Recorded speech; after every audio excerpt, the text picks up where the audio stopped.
Hi friends, வாங்க தீபாவளி பலகாரத்தில் இன்றைக்கி தட்டு வடை எப்படி பண்ணலான்னு பார்க்கலாம். முதல்ல அதுக்கு தேவையான பொருட்கள்லாம் எடுத்துக்கலாம். 300 கிராம் அளவு பச்சரிசி மாவு, நான் எடுத்துருக்க கப்லேயே 2 கப் மாவு, 2 ஸ்பூன் அளவு பொரிகடலை, 2 ஸ்பூன் அளவு உளுந்து, காரத்துக்காக மிளகாய்த்தூள் 1 ஸ்பூன் அளவு எடுத்தால் போதும்.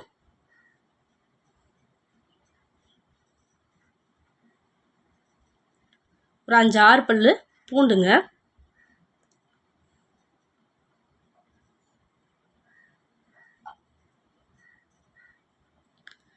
ஒரு 1/4 டீஸ்பூன் அளவு மிளகு, 1/4 டீஸ்பூன் அளவு சீரகம்,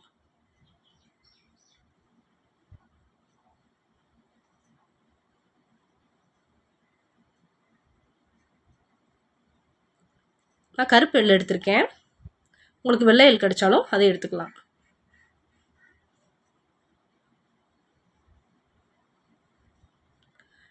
கருவேப்பிலையை நல்லா இது மாதிரி பொடிசாக நறுக்கி அதையும் வச்சுக்கோங்களாம்.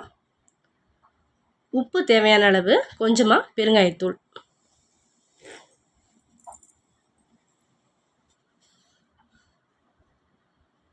மூணு வத்தல் எடுத்துக்கலாம், 1 ஸ்பூன் அளவு பட்டர், அவ்வளோதாங்க. அடுத்ததாக கடலைப்பருப்பை நான் ஒரு 2 மணி நேரமாக ஊற வச்சுருக்கேன். ஒரு 4 ஸ்பூன் அளவு கடலைப்பருப்பு. இப்போ நம்ம மிக்ஸி ஜாரில் 3 வத்தல், கொஞ்சமாக அந்த வெள்ளைப்பூடு எடுத்து வச்சுருக்க வெள்ளைப்பூடு, மிளகு, சீரகம் இதை சேர்த்து குறகரப்பாக அரைச்சி எடுத்துக்கலாம்.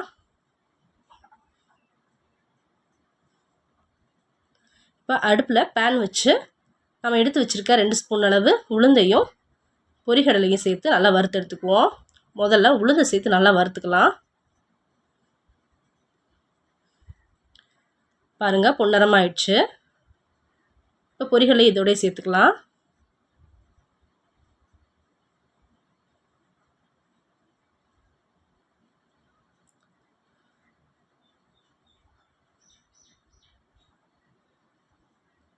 நல்லா வறுபட்டதும் மிக்ஸி ஜாரில் சேர்த்து நல்லா பவுட்ரு பண்ணி எடுத்துக்கணும். நல்லாவே பவுட்ரு பண்ணிடுங்க. இப்போ ஒரு பாத்திரத்தில் பச்சரிசி மாவு சேர்த்து நல்லா சளிச்சு எடுத்துக்கிடுவோம். 300 கிராம் அளவு நான் பச்சரிசி மாவு எடுத்திருக்கேன். நான் எடுத்திருக்க கப்லேயே 2 கப் அளவு சளிச்சாச்சு. இப்போ நம்ம பவுட்ரு பண்ணி வச்சுருக்க அந்த உளுந்து பொரிகடலை பவுடரையுமே இதோட சேர்த்துக்கலாம். சேர்த்து நல்லா சளிச்சிடுங்க. சளிச்சாச்சுங்க. இப்போ நம்ம ஊற வச்சுருக்க கடலைப்பருப்பை இதோட சேர்த்துக்கலாம்.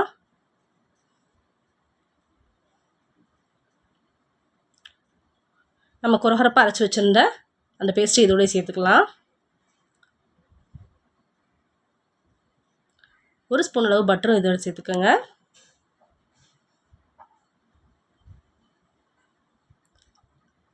மிளகாய்த்தூள் 1 ஸ்பூன் அளவு, உங்களுக்கு காரத்துக்கு தகுந்த மாதிரி தான். உங்களுக்கு காரம் அதிகமாக தேவைப்பட்டுச்சுன்னா இன்னும் கொஞ்சம் எக்ஸ்ட்ரா சேர்த்துக்கலாம். எள்ளு சேர்த்துக்கோங்க. பெருங்காயத்தூள், உப்பு தேவையான அளவு. இது சேர்த்து கூடவே பொடிசாக நறுக்கி வச்சுருந்தா அந்த கருவேப்பிலையும் சேர்த்து தண்ணி ஊற்றாமலேயே கையில் நல்லா பெசரி விடுங்க. எல்லாம் நல்லா ஒன்றா கலக்கணும்.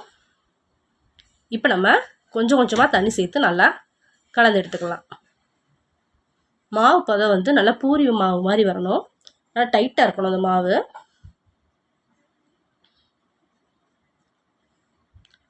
கொஞ்சம் கொஞ்சமாக தண்ணி சேர்த்து இது மாதிரி கலந்து எடுத்துக்கோங்க.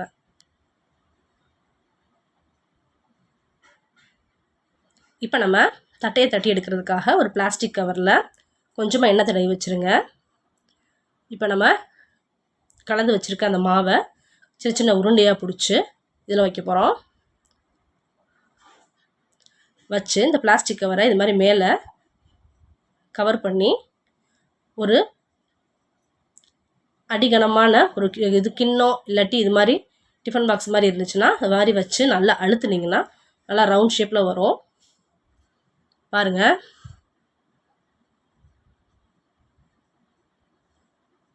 இது மாதிரி எல்லா மாவையுமே நான் உருண்டை பிடிச்சி இது மாதிரி தட்டி எடுத்து வச்சுக்குவோம்.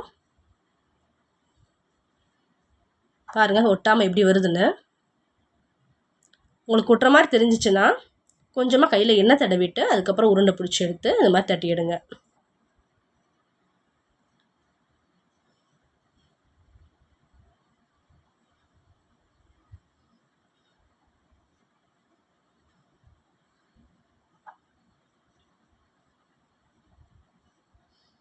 கீழே மட்டும் அந்த பாத்திரம் நல்லா ஃப்ளாட்டாக இருக்கணும்.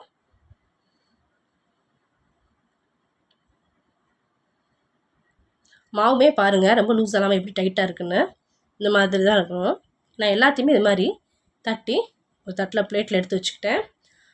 அடுப்பில் எண்ணெயை நல்லா ஹீட் பண்ணிடுங்க. ஹீட் பண்ணி அதுக்கப்புறம் நல்லா சிம்மில் வச்சிடணும்.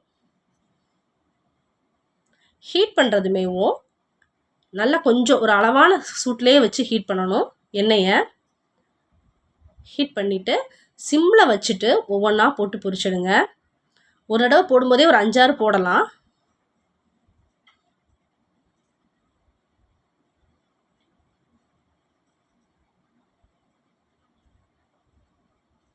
நல்லா ஸ்லோ ஃப்ளேமில் வச்சு ஒரு 7லேருந்து 8 நிமிஷம் ஆகும்.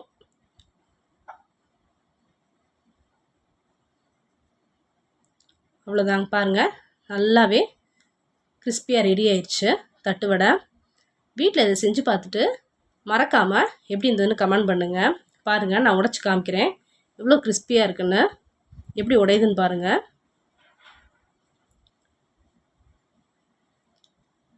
லைக் பண்ணுங்கள், ஷேர் பண்ணுங்கள், மறக்காமல் சேனலை சப்ஸ்கிரைப் பண்ணுங்கள்.